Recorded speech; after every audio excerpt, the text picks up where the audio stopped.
Idol, kapag ba nag-upload ako ng Reels doon sa aking Facebook profile, pwede rin ba ako mag-upload kaagad ng Reels doon sa aking Facebook page? So, ito po guys, yung concern ni Ma'am Nona Me.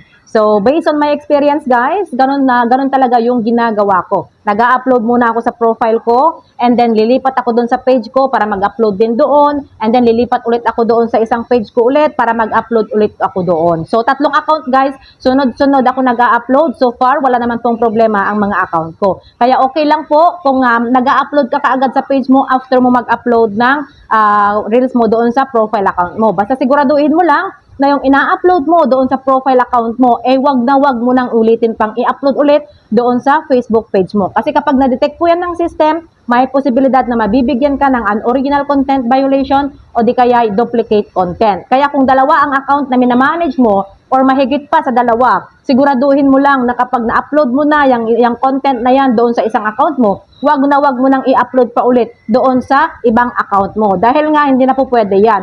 Pwede kang mag-upload ng sunod-sunod magkakaibang account, basta hindi lang po pare-pareho yung content na ina-upload mo. Hindi yung in-upload mo itong content na ito ngayon dito sa profile mo, i-upload mo ulit doon sa kabilang account mo. Hindi po yan pwede guys. Unoriginal content violation po yan kapag na-detect yan ng system.